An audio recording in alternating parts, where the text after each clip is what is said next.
I'm really glad that Hollywood is finally recognizing the contributions of Thomas the Tank Engine and giving him the attention that he deserves.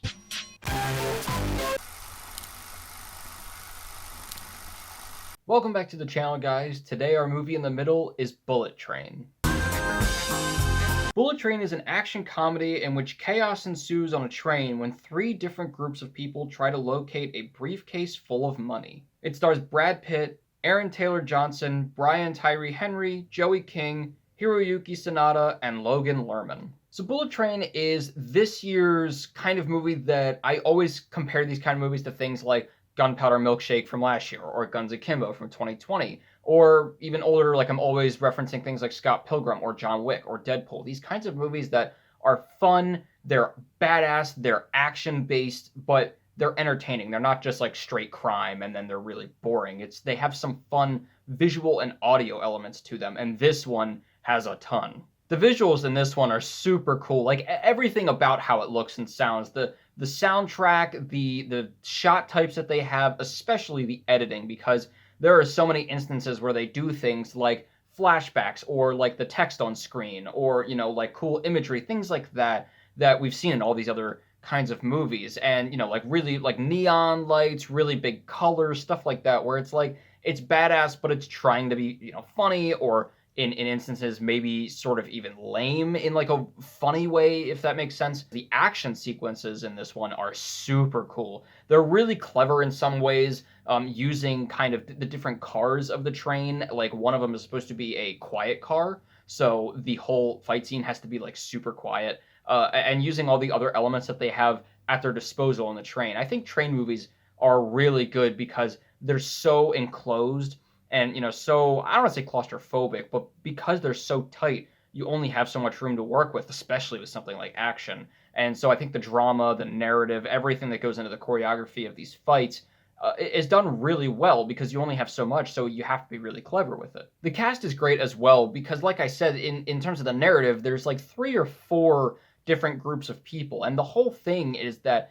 they're all kind of figuring out what's going on as we're figuring out what's going on. So it's not like any one character has all the information, which is great because it sets up for a lot of different combinations of people seeing each other and fighting or talking or having some confusion or miscommunication. And that sets up for a lot of interesting stuff. But the cast that they picked is awesome.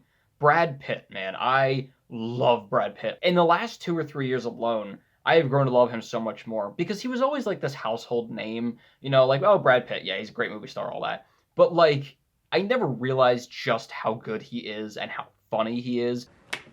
The guy? And I think he's gotten to this point where, like, we're not even like, oh, Brad Pitt, he's that up-and-coming action guy from, the 90s or whatever. At this point, it's just kind of like, Brad Pitt can do whatever he wants, and I'm going to find it entertaining. And in this one, he is so funny.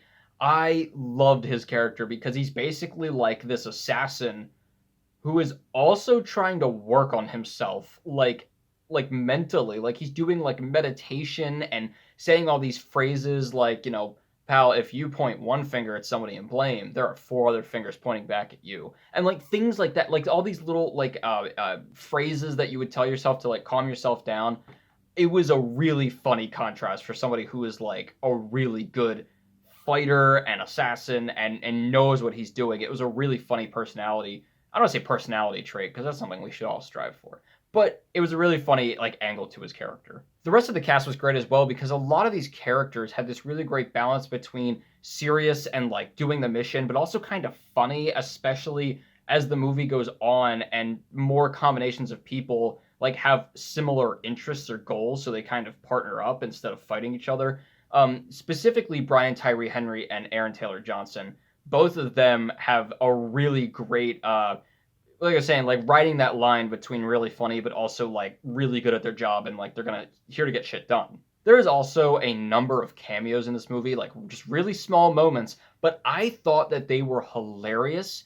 And they didn't really take me out of the movie or anything. They were just really funny for like a few seconds. But what I found most interesting is I don't think that these cameos that they picked were by accident. I think they were definitely on purpose because they kind of harken back to 2 movies that Brad Pitt has been in recently, one this year and one I think in 2018, where he's not the main character, but he actually sort of cameos in it himself. So I thought it was kind of cool that they like reversed it, and now this is his movie, and these people are cameoing in it, which I thought was pretty cool. But yeah, just the way that the plot unfolds is like really cool because everybody, like I said, because it's on a train, everybody's kind of moving back and forth, and so how everybody interacts, all these different like Chekhov guns that they introduce at the beginning, and then they come back in different ways later on. I mean, they have like so many things, all the guns, and they all go off. Don't get me wrong, all of them. My only middle element is that towards the end of the movie, they're kind of like winding down to this final confrontation. I won't tell you what it is, but it's this final confrontation. And it's going to involve like a few of the people. And I would have rather them do that, or at least I want to see what it would have been like had they done that, because they actually end up going with a slightly bigger ending than I thought they were going to have. I thought it was going to like wind down to sort of like start from here and then go here. But instead they kind of like went kind of back like that and kind of made it bigger again. I would have liked to have seen what it had been like if it was only just these couple of people and this really personal, intense confrontation. However, the fact that they went a little bit bigger did set up for a really cool final climax, I guess. And there was a lot of really great moments, a lot of like working parts, kind of like the whole movie itself. There was just different factions of people and all of their interactions. My low with that, however, is that while it was fine to go with a bigger ending than I thought it was going to be, it actually gets too big for me. It does get to be sort of generic action movie, and I don't think that this one had been like that up until that point, because a lot of these, like, find the briefcase full of money, general people in suits, it can be very regular crime movie and can get really boring, but these kinds of movies that do all the fun visuals and everything make it a lot more interesting visually and narratively. But at the end, it does get a little bit like kind of regular goals, regular fighting, kind of generic villain sort of deal. It still wasn't awful by any means, but it just kind of kept going, and I was like, okay, just dial it back. You could have run this part up through the screenplay process like one or two more times just to tighten it up a little bit. But like I said, all the stuff that they introduce happens at the end. They deal with everything. It is still very funny. It's very cool action and everything. So it wasn't horrible by any means. I just wanted it to be a little bit tighter than it was, and maybe a little bit more interesting. I also just have to say, normally this wouldn't bother me because of suspension of disbelief, but there were just a few moments, like one or two, where action happens outside the train, and like the physics, man, it just would not work that way. It's like one of those things that even for suspension of disbelief, I'm like, come on, that's some superhero level shit. So overall, Bullet Train is fun, it is badass, it's entertaining as hell, it's funny, it's got great characters.